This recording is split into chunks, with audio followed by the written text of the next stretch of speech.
सभी का स्वागत है और आप देख रहे हैं एएनबी न्यूज। मैं हूं आपके साथ सोनम कुरंग। तो चलिए शुरुआत करते हैं आज के खास बुलेटिन की। मुख्यमंत्री पुष्कर सिंह धामी ने ऋषिकेश में आध्यात्मिक गुरु श्री श्री रविशंकर से शिष्टाचार भेंट कर उनका आशीर्वाद लिया। इस दौरान सामाजिक समरसता और आध्यात्मिक जागरूकता जैसे विषयों पर चर्चा हुई। मुख्यमंत्री ने कहा कि आर्ट ऑफ लिविंग संस्था विशेष भर में शांति, योग और मानवीय मूल्यों के प्रसार में महत्वपूर्ण भूमिका निभा रही है।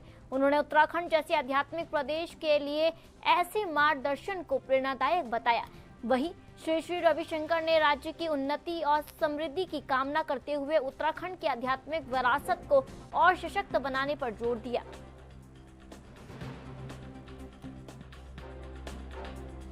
देखिए, आज श्री श्री गुरुदेव रविशंकर जी से भेंट हुई है और उनका मार्गदर्शन लिया है।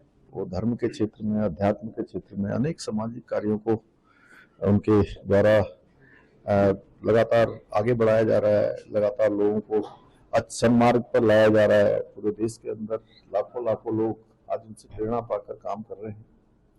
देवभूमि उत्तराखंड से आपका बड़ा लगाव है, आते रहते हैं, बीच में भी आते हैं और उनका आना हम सब लोगों के लिए प्रेरणादायक भी है। और बहुत सारी बातें गुरुदेव से जीवन पद्धति के बारे में, जीवन जीने के बारे में, तमाम हमारे जो नौजवान युवा हैं वो राष्ट्र प्रेम उनके अंदर जागृत हो और समाज के क्षेत्र में काम करें। तमाम प्रकार की जो आज बुराइयां हैं, नशा है, गलत आदतें हैं, उनको छोड़कर अपने जीवन को सुंदर बनाने की दिशा में काम कर रहे हैं।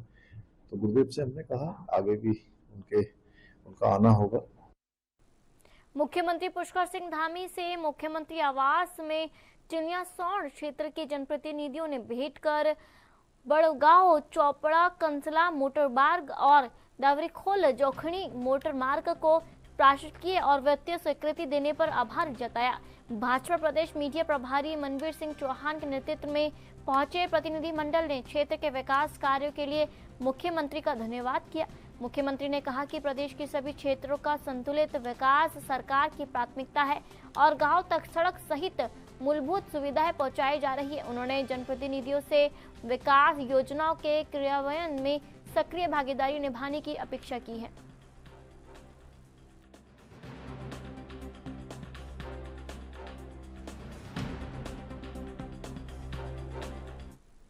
बढ़ते अगली खबर की ओर। प्रदेश में कानून व्यवस्था और भ्रष्टाचार के मुद्दे पर भाजपा ने सरकार का पक्ष रखा है। प्रदेश प्रवक्ता हनी पाठक ने कहा कि सरकार इन मामलों को गंभीरता से लेते हुए लगातार सख्त कार्रवाई कर रही है। उन्होंने बताया कि उत्तराखंड में भ्रष्टाचार और अपराध के मामलों में 200 से ज्यादा गिरफ्तारियां की जा चुकी है। साथ ही महिलाओं की सुरक्षा को लेकर भी सरकार पूरी तरह सतर्क है और दोषियों के खिलाफ कड़ी कार्रवाई की जा रही है। उन्होंने कहा कि सरकार जीरो टॉलरेंस की नीति पर काम कर रही है और किसी भी प्रकार की लापरवाही बर्दाश्त नहीं की जाएगी।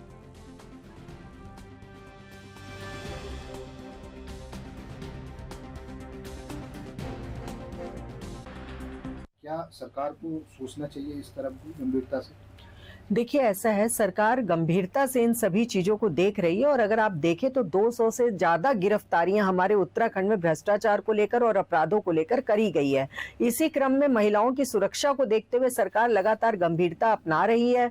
जहां भी कोई पाया जा रहा है वहां के पुलिस थाने में थानाध्यक्ष को सस्पेंड भी किया जा रहा है, पूरी की पूरी चौकी को भी हटाया जा रहा है। तो उसको लेकर सरकार संजीदा है और गंभीरता से ले रहा है और यदा कदा किसी तरह का मामला अगर इस तरह का सामने आता है तो उसको भी गंभीरता से ही सरकार ले रही है। कैबिनेट मंत्री गणेश जोशी ने देहरादून मसूरी मार्ग पर यातायात व्यवस्था को लेकर कैंप कार्यालय में वन विभाग और लोक निर्माण विभाग के अधिकारियों के साथ बैठक की। बैठक में आगामी पर्यटन सीजन को देखते हुए आवश्यक तैयारियों पर चर्चा की गई। मंत्री ने निर्देश दिए कि नए पुल के निर्माण से पहले अस्थायी वैली ब्रिज का निर्माण प्राथमिकता के आधार पर किया जाए। वहीं उन्होंने कहा कि अप्रैल से पर्यटन सीजन शुरू होने वाला है, ऐसे में यातायात का दबाव बढ़ेगा, इसलिए विभाग आपसी समन्वय बनाकर जल्द से जल्द अतिरिक्त टेम्पररी वैली ब्रिज का निर्माण सुनिश्चित करे ताकि पर्यटकों को किसी प्रकार की परेशानी ना हो और यातायात सुचारू हो सके।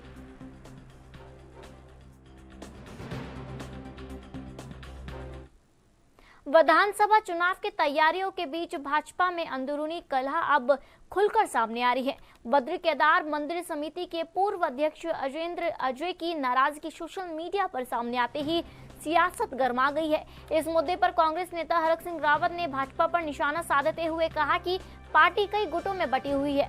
उनका कहना है कि भाजपा के नेता और विधायक अपने ही सरकार के खिलाफ बयान दे रही है, जिससे अंदरूनी असंतोष स्पष्ट है। उन्होंने इसे चुनाव से पहले बड़ी चुनौती बताया।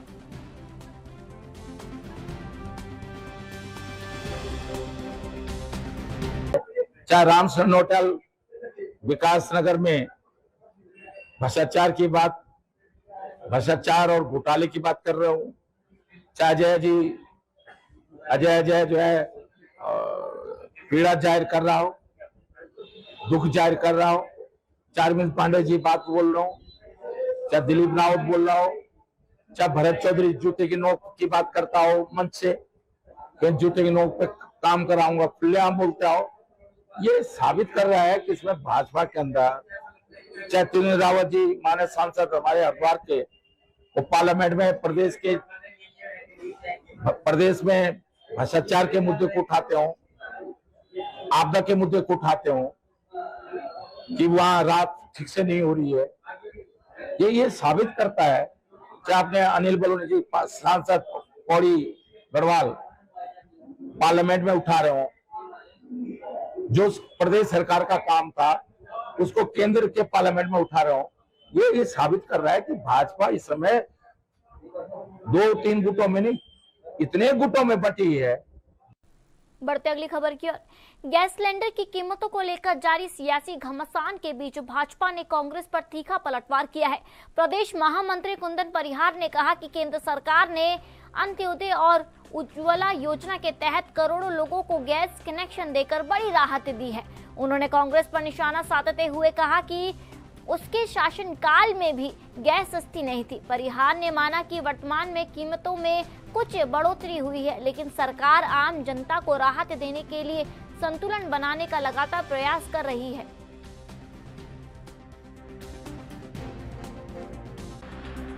ऊपर से बिजली महंगी है, जनता करा रही है, सरकार मौन है। देखिए, अंतर्राष्ट्रीय स्तर पर कुछ उथल पुथल अभी हुई है, ये आप सब जानते हैं। ये वही सरकार है जिस सरकार ने अंत्योदय के माध्यम से 11 करोड़ लोगों को उज्ज्वला के माध्यम से गैस का सिलेंडर दिया था। और कांग्रेस अपने शासनकाल में देखें कि कांग्रेस उस समय जो गैस के दाम को छोड़ करके गई थी और भारतीय जनता पार्टी के उसमें तुलनात्मक रूप में अध्ययन करें तो आपको बड़ा अंतर उसमें नजर आएगा।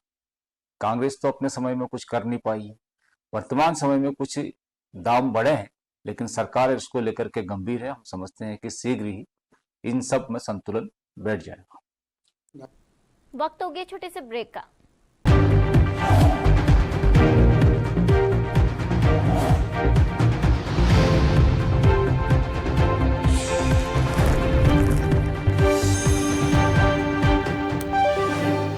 ब्रेक के बाद आप सभी का स्वागत है और आप देख रहे हैं एएनबी न्यूज। बढ़ते अगली खबर की ओर। बद्रीनाथ केदारनाथ मंदिरों में प्रवेश को लेकर एक नया विवाद सामने आया है।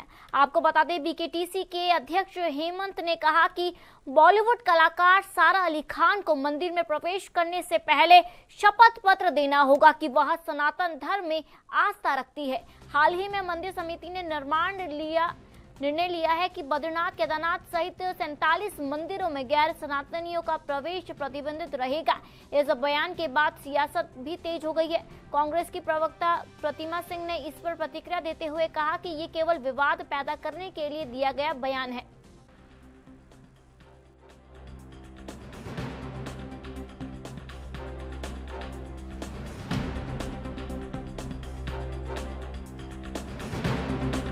बीकेटीसी के अध्यक्ष ने कहा है कि सारा अली को शपथ पत्र देना होगा, वो आस्था रखती है कि नहीं रखती है, तभी जाने दिया है। देखिए, भारतीय जनता पार्टी ने जो बीकेटीसी अध्यक्ष बनाए हैं, वो धामी जी का एजेंडा साधने के चक्कर में अपने आप को मूर्ख साबित कर रहे हैं, और ये बात वो कई बार साबित कर चुके हैं। पहले आपने कहा गैर सनातनी को प्रवेश नहीं करने देंगे, कांग्रेस ने सवाल किया कैसे इसको कार्यान्वित करेंगे, धरातल पर कैसे लेकर के आएंगे, उसका उनके पास जवाब नहीं है। अब सवालों के जवाब में उन्होंने कहा कि जी गैर सनातनी तो जो हीरो हीरोइन है सारा अली खान भी आती है, उनके परिप्रेक्ष्य में क्या करेंगे, तो उन्होंने कह दिया जी वो एफिडेविट देंगे। एफिडेविट कैसे देंगे, आप इसको कैसे धरातल पर लेके आएंगे, बैरिकेडिंग लगाएंगे आप जो है मंदिर प्रेमाइसिस के बाहर कि आप सनातनी है या नहीं है, सनातनी नहीं है तो आस्था रखते हैं या नहीं रखते, उसका एफिडेविट दीजिए। तो मुझे लगता है कि कंफ्यूजन की स्थिति क्रिएट कर रहे हैं हेमंत त्रिवेदी जी, और हेमंत त्रिवेदी जी को खुद समझ नहीं आ रहा कि मैं इस पे आगे क्या करूं, इसको कैसे लेकर के आऊं, इसलिए अनाप शनाप बयानबाजी हर दिन दे रहे हैं। मुझे लगता है बीकेटीसी को ये समझना होगा कि ये जो 4 धाम यात्रा है, पूरे विश्व में जितने भी हिंदू धर्म में आस्था रखने वाले लोग हैं, करोड़ों लोगों की आस्था का केंद्र है, पूरे विश्व की नजरें हमारी तरफ रहती है, तो देवभूमि को जो है मुझे लगता है हंसी का केंद्र ना बने। बढ़ते अगली खबर की ओर। हरियाणा के समरखा में राष्ट्रीय स्वयंसेवक संघ की 3 दिवसीय अखिल भारतीय प्रतिनिधि सभा की बैठक सफलतापूर्वक संपन्न हो गई। 13 से 15 मार्च तक चली इस बैठक में संगठन के विस्तार, सामाजिक समरसता और सेवा कार्यों पर गहन चर्चा की गई। उत्तराखंड प्रांत कार्यवाहक दिनेश सेमवाल ने बताया कि बैठक में देश भर में संघ के कार्य को लेकर अधिक सुदृढ़ बनाने तथा युवाओं को संगठन से जोड़ने पर विशेष बल दिया गया। आने वाले समय में संघ निर्माण से जुड़े अभियानों को व्यापक स्तर पर ले जाने की तैयारी में भी है।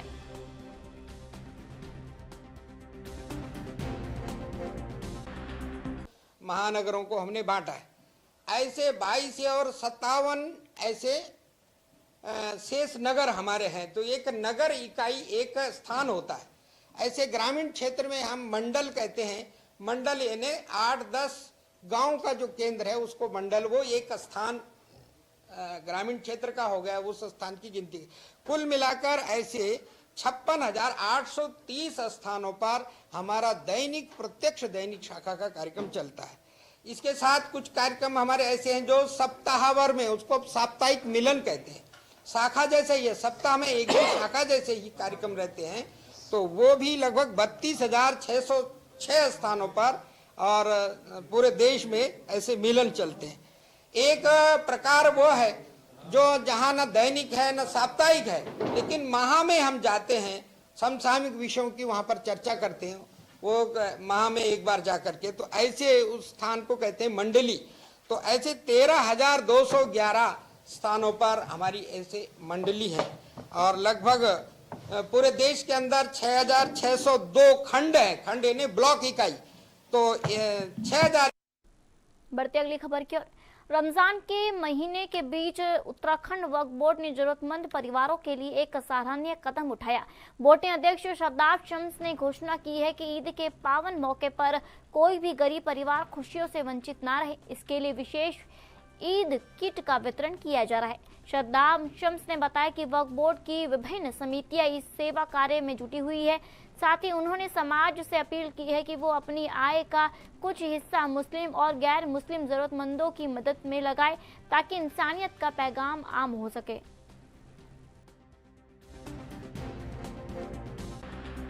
30 दिन के रोजे रखने के बाद मुसलमान ईद मनाता है।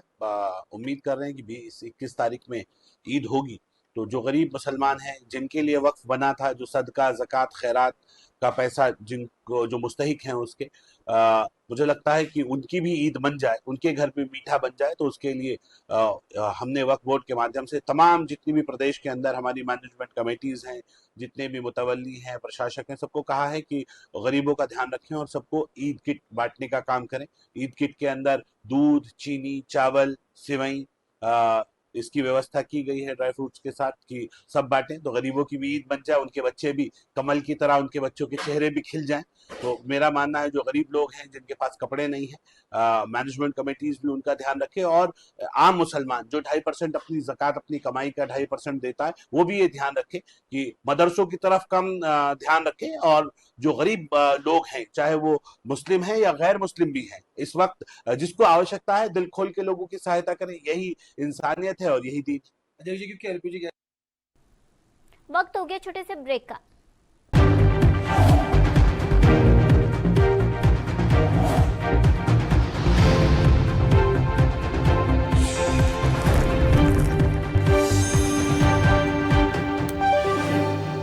ब्रेक के बाद आप सभी का स्वागत है और आप देख रहे हैं एएनबी न्यूज। बढ़ते अगली खबर की ओर।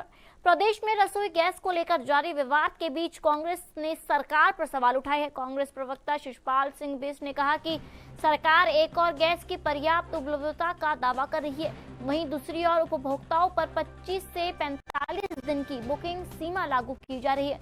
उन्होंने आरोप लगाया कि ग्रामीण और शहरी क्षेत्रों के लिए अलग अलग समय सीमा तय कर सरकार दोहरा मापदंड अपना रही है।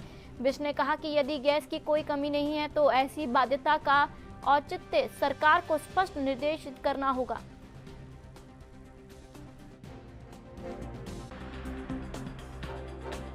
देखिए, रसोई गैस की समस्या को लेकर के आम जनमानस परेशान है। लोग जो है इस संशय में हैं कि उनके बच्चे कल का भोजन कर भी पाएंगे या नहीं कर पाएंगे, क्योंकि सबकी रसोई गैस लगभग खत्म होने वाली है और सरकार कह रही है कि रसोई गैस की कोई किल्लत नहीं है।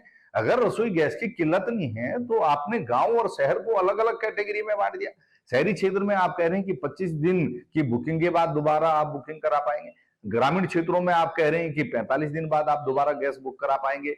अगर समस्या नहीं है तो आपने ये प्रतिबंध क्यों लगाए हैं उपभोक्ताओं के ऊपर? और जब आपने गैस का कनेक्शन उपभोक्ता को दिया तो वो समानता के आधार पर दिया। अगर आप जो है विभिन्न कैटेगरियों में देश की जनता को रसोई गैस के लिए बांट रहे हैं, इसका मतलब है कि रसोई गैस की भारी दिक्कत है और सरकार को सच स्वीकार करने में मुझे लगता है कि परेशानी हो रही है। इस देश की जनता का दिल बड़ा है। अगर सरकार को कोई परेशानी है तो देश की जनता से अपने जो है दर्द को साझा कर सकती है, लेकिन आप सच को स्वीकार भी नहीं करेंगे और जनता पर आप मनमाने नियम रसोई गैस के लिए जो थोपने का काम कर रहे हैं, इससे सरकार की जो है निर्णय क्षमता पर, कार्य क्षमता पर भी सवाल खड़े हो रहे हैं, क्योंकि परेशानी तो आम जनमानस को ही हो रही। बढ़ते अगली खबर की ओर। हल्द्वानी में 21 मार्च को केंद्रीय रक्षा मंत्री राजनाथ सिंह की विशाल जनसभा होने जा रही है। सरकार के 4 साल के कार्यकाल पर पूरे होने पर आयोजित इस कार्यक्रम में राजनाथ सिंह 20,000 लोगों की सभा में संबोधित करेंगे। कुमाऊं कमिश्नर दीपक रावत के नेतृत्व में नैनीताल जिला प्रशासन ने तैयारी शुरू कर दी है। कमिश्नर दीपक रावत ने बताया कि इस कार्यक्रम में सरकार द्वारा 4 साल में किए गए कार्यों की एग्जीबिशन के साथ साथ एक विशाल जनसभा को केंद्रीय रक्षा मंत्री और मुख्यमंत्री संबोधित करेंगे। इसके अलावा करोड़ों की योजनाओं के लोकार्पण और शिलान्यास भी होंगे। वहीं दूसरी तरफ भाजपा संगठन ने भी इस कार्यक्रम में भीड़ जुटाने के लिए तैयारियां शुरू कर दी है। प्रदेश महामंत्री तरुण बंसल का कहना है कि कार्यकर्ताओं में बेहद उत्साह और दूसरी तरफ पुलिस ने भी सुरक्षा और यातायात के मद्देनजर होमवर्क शुरू कर दिया है।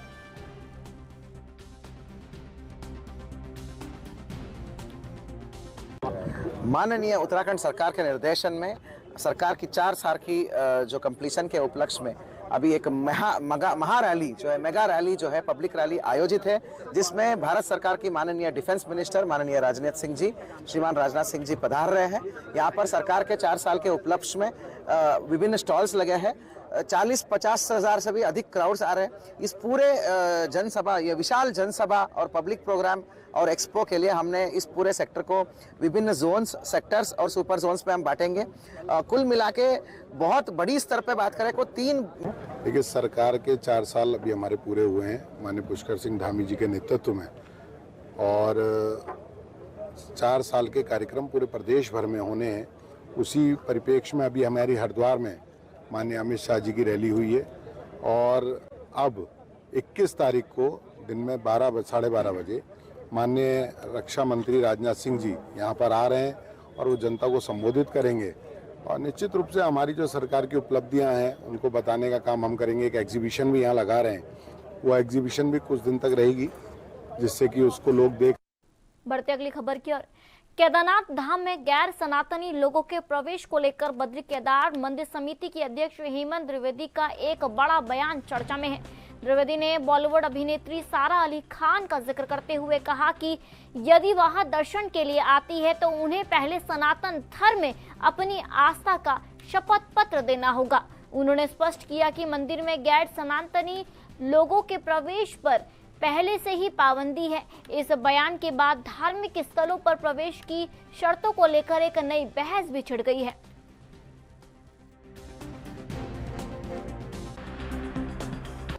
मैंने कहा है कि जिनको सनातन धर्म का स्वरूप बड़ा विराट है और सनातन धर्म को पूरी दुनिया में लोग अनुयायी हैं, उनके पूरी दुनिया के लोग मानते हैं, जिनकी बाबा केदार के प्रति आस्था है, जिनकी भगवान बद्रीनाथ के प्रति आस्था है, उन सबका हम स्वागत करते हैं। वो सब सनातनी है। जिनकी सनातन धर्म के प्रति आस्था है वो सब सनातनी है। सारा अली खान जी का सनातन के प्रति वो कहेंगे मेरी आस्था मेरा भाव है और वो एफिडेविट देंगे, वहां पे तो हम तसल्ली कराएंगे। चमोली जिले की थराली तहसील में बुधवार को दिव्य आपदाओं से निपटने के लिए एक व्यापक मॉक ड्रिल का आयोजन किया गया। उप जिलाधिकारी पंकज भट्ट की मौजूदगी में एसएसबी, पुलिस और स्वास्थ्य विभाग की टीमों ने राहत और बचाव कार्यों का अभ्यास किया। मॉक ड्रिल के दौरान तहसील परिसर में भूस्खलन की सूचना पर त्वरित कार्रवाई करते हुए 3 घायलों का सफल रेस्क्यू किया गया। आपको बता दें, उप जिलाधिकारियों ने बताया कि क्षेत्र की संवेदनशीलता को देखते हुए जल्द ही यहां एसडीआरएफ की एक टुकड़ी तैनात करने के लिए जिलाधिकारी से पत्राचार किया जाएगा ताकि आपात स्थिति में जान माल का नुकसान कम हो सके।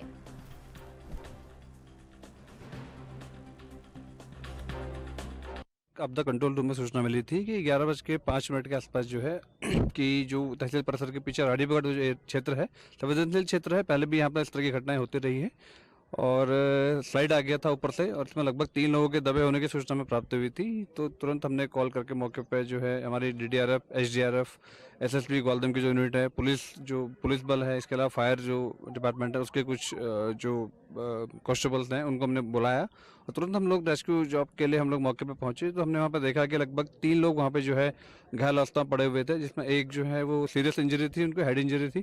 तो उनको हमने स्ट्रेचर के माध्यम से जो है जो नियरेस्ट हॉस्पिटल हमारा है सामुदायिक स्वास्थ्य केंद्र थराली, यहाँ पे भिजवाया। इसके अलावा जो 2 लोग थे उनको हमने अपने ही जो हमारे एम्बुलेंस थी उसमें कुछ डॉक्टर्स हमारे मौजूद थे तो उनके द्वारा हमने जो है फर्स्ट एड उनको दिया गया, इसमें CPR दिया गया और एक को मामूली खरोंच थी तो उनको जो है प्राथमिक उपचार के बाद उनको जो है यहीं से छोड़ दिया गया। तो इस तरह से जो है लगभग 11:05 हमारे पास सूचना मिली और लगभग 15 से 20 मिनट के अंदर जो है हम लोगों ने पूरा रेस्क्यू ऑपरेशन हमारा जो है सफल रूप से जो है इसको अटेंड कर लिया था। फिलहाल आज के बुलेटिन में इतना ही और आप देखते रहिए ENB न्यूज़। नमस्कार।